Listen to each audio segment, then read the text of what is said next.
Welcome to this edition of English Riviera Walks. This film is brought to you by the English Riviera Tourist Board.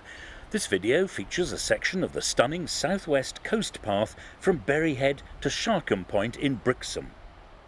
First of all, you start off at Berry Head with the Napoleonic fortifications. Fantastic wildflowers and examples of wildflowers in the spring and coming into the summer. The walk then sets off down through old fields, and you're looking then across towards Sharkham, and you're getting spectacular sea colours with the clouds coming across and the sunlight. And it really is, you're starting to walk into what I would term as the best coastal walking you could ever have. Tell me a bit more about the Napoleonic fort first of all. Well, they date back to about 1800, and you've got two fine examples of the actual fortifications up here.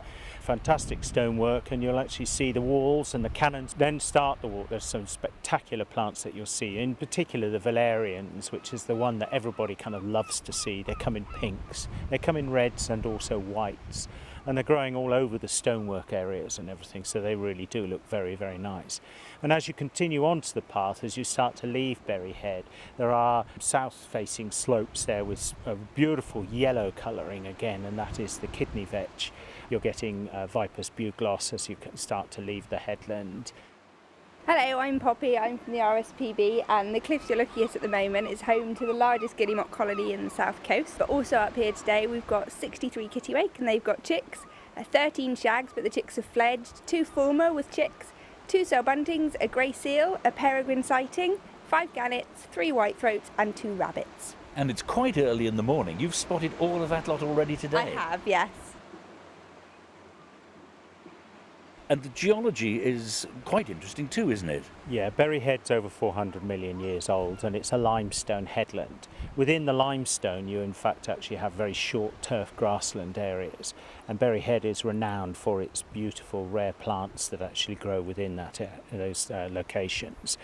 And they are so short turf that you come across some areas and you'll see a beautifully little kind of purpley flower in clusters, and that is in fact actually thyme, but it's exceptionally small. And right up on the very end of the headland, of course, a very interesting lighthouse. Not exactly the tallest lighthouse I've ever seen. Well, it's reputed to be the tallest but shortest lighthouse above sea level.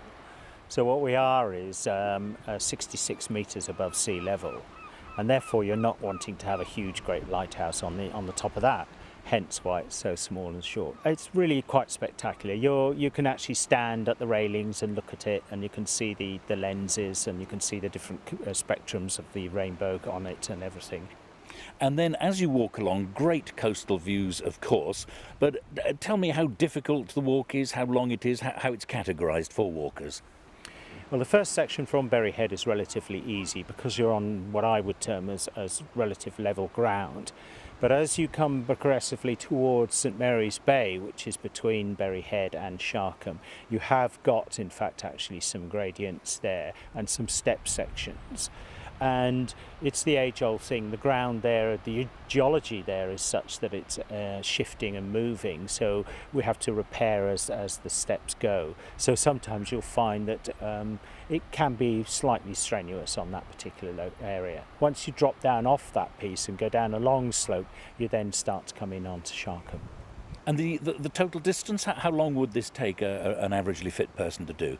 35 minutes. 35, I would say about 35 to 40 minutes. Me personally, I take much longer because you're seeing things, you're admiring the view, and you give yourself 50 minutes. That film was brought to you by the English Riviera Tourist Board. For more information, why not visit the website?